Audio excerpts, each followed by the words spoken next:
এই মাছের ডিমের আজকে আমি আপনাদের বড়ার ঝোল তৈরি করে দেখাবো। এখানে 300 গ্রাম মাছের ডিম আছে। এবার এই মাছের ডিমটাকে আমি পরিষ্কার করে এই যে দেখুন ধুয়ে নিয়েছি। তো এই মাছের ডিম তো সবারই প্রিয়, কেউ বলবে না যে মাছের ডিম ভালো লাগে না। মাছের ডিমটা তো খুব ভালোই লাগে, আমার কাছে তো খুব সুন্দর লাগে। মাছের থেকে মাছের ডিমটা ভালো লাগে। তাই মাছের ডিমের আজকে আমি ঝোল তৈরি করে দেখাবো। আপনারা প্রথম থেকে শেষ পর্যন্ত পুরো ভিডিওটা দেখতে থাকুন, কিভাবে আমি এই মাছের ঝোলের রেসিপিটা তৈরি করছি, এই মাছের ডিমের রেসিপিটা। তো এখানে এই যে আমি এখানে একটা বাটি নিয়েছি, এই ডিমটা এই বাটিতে তুলে নেব।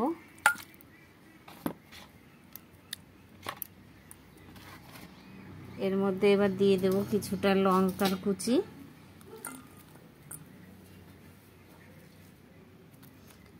দিয়ে দেব কিছুটা পেঁয়াজ কুচি,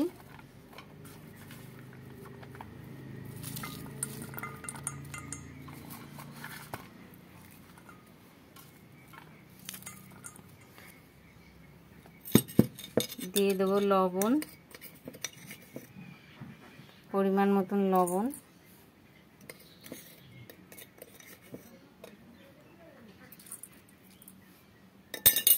দিয়ে দেবো হলুদ,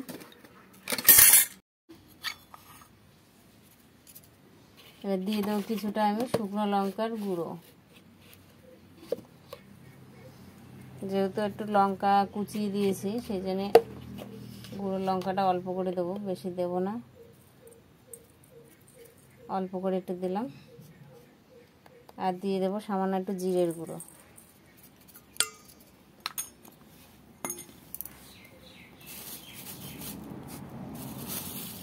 আর দিয়ে দেব 2 থেকে 3 চামচের মতন বেসন।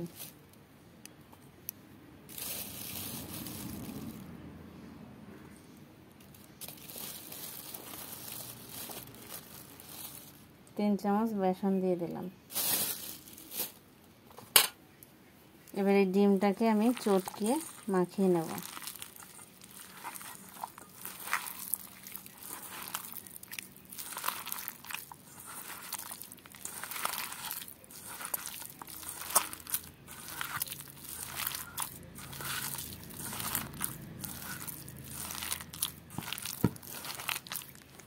এবার এই যে আমার মাছের ডিমটা মাখিয়ে নেওয়া হয়ে গেছে।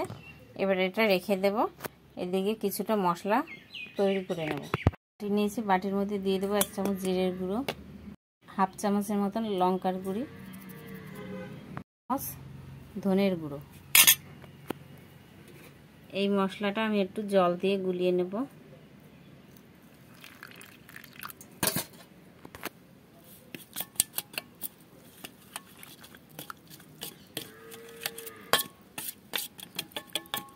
মশলাটা গোলানো হয়ে গেছে।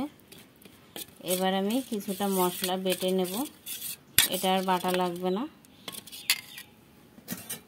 এই যে এখানে আমি নিয়েছি, এখানে একটু আদা কুচি, পেঁয়াজ কুচি, রসুন, এইগুলোকে এটা পেস্ট করে নেব। এই যে দেখুন কড়াইতে তেল দিয়ে গরম করে নিয়েছি। এবার এক এক করে আমি ডিমগুলোকে ছেড়ে দেব।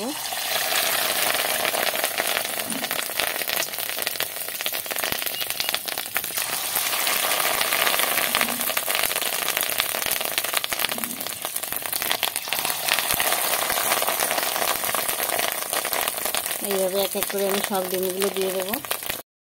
দেখুন ডিমগুলো উল্টে পাল্টে ভেজে নিচ্ছি। জালটা একেবারে কমিয়ে দিতে হবে, আস্তে আস্তে ভাজতে হবে। বেশি জোরে জাল দিলে তাহলে ভেতরে কাঁচা ভাব থেকে যাবে। আস্তে আস্তে ভাজলে কি ভেতরটা উপরটা পুরো সমানভাবে ভাজা হয়ে যাবে। এইভাবে আস্তে আস্তে জাল দিয়ে আমি ভালো করে ভেজে নেব। দেখুন মাছের ডিমগুলো সব আমি এইভাবে ভেজে নিয়েছি, এগুলো তুলে নিচ্ছি।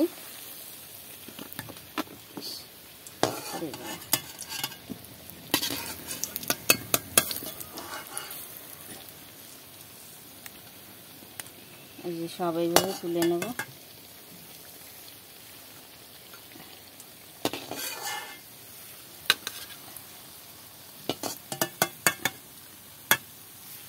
তো তাহলে আমার সব ভেজে নেওয়া হয়ে গেছে। এবার এই তেলের মধ্যেই আমি এই যে 3টে আলু কেটে রেখেছি, আলুগুলো দিয়ে দেব।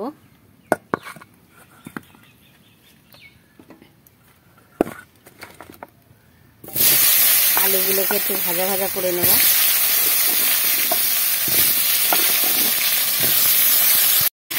এই যে নাড়াচাড়া দিয়ে আলুগুলো একটু ভালো করে ভাজা ভাজা করে নেব। এই যে দেখুন আলুটা একটু ভাজা ভাজা হয়ে গেছে। এখানে দিয়ে দেবো সামান্য একটু হলুদ, আর দিয়ে দেবো একটু লবণ, অল্প করে একটু লবণ। আলুটা ভাজার সময় একটু লবণ দিলে কি আলু ভাজাতে একটু লবণটা যাবে, সেই কারণে অল্প করে একটু লবণটা দিয়ে দিলাম। আর একটু ভেজে নেব। ভাজা হয়ে গেছে, এবার আলুটাকে আমি তুলে নেব। ভাজা তেলের মধ্যেই দিয়ে দেবো কটা শুকনো লঙ্কা, তেজপাতা, এলাচ আর দারচিনি, লবঙ্গ। ফোড়নে দিয়ে দিলাম। দিয়ে দেবো পেস্ট করে রাখা আদা, পেঁয়াজ আর রসুন। মশলাটা ভাজা ভাজা করে নেব। এই মশলাটা ভাজা হয়ে গেছে, এবার দিয়ে দেবো গুলিয়ে রাখা মশলাটুকু, জিরে, ধনে আর লঙ্কা। এর মধ্যে দিয়ে দেবো গোটা একটা টমেটো। আর একটু ভালো করে পেস্ট করে নেব, এই ভেজে নেব। একটু দিয়ে দেবো মশলার বাটিতে ধোয়া জলটা। আর একটু ভালো করে কষিয়ে নেব। হয়ে গেছে, ভেজে রাখা আলুগুলো দিয়ে দিচ্ছি।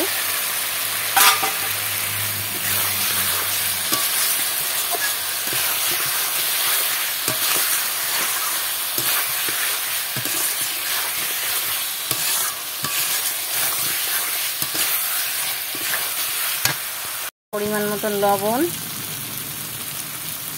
হলুদ,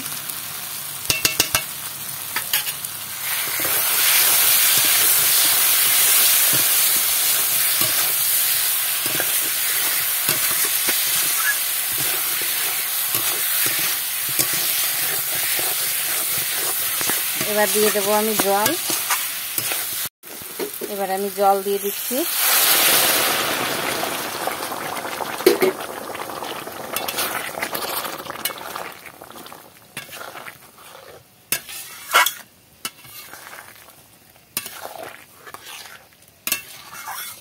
এখানে আর একটু জল দেব।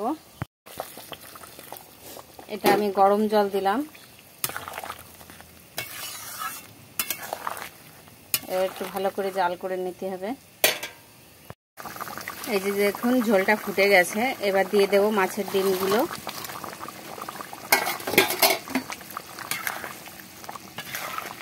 এবার ভালো করে জাল হোক। দেখুন তরকারি কিন্তু প্রায় হয়ে গেছে। এবার আমি কিছুটা ধনের পাতা এখান দিয়ে ছড়িয়ে দেব।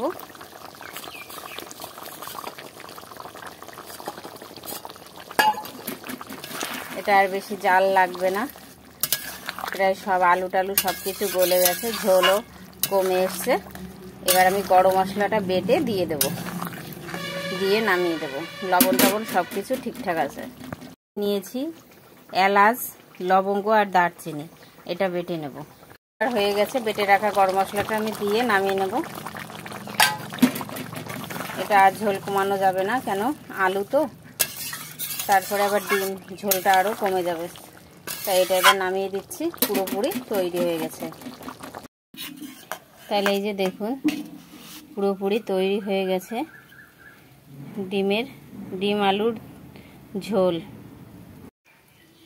এইভাবে গরম ভাতের সাথে পরিবেশন করবেন, দেখবেন একেবারে মন প্রাণ জুড়িয়ে যাবে। খেতে যে এত সুন্দর লাগে এই মাছের ডিমের ঝোল, তা না খেলে বুঝতে পারবেন না। তা আপনারা তাড়াতাড়ি বাড়িতে বানিয়ে খেয়ে নিন।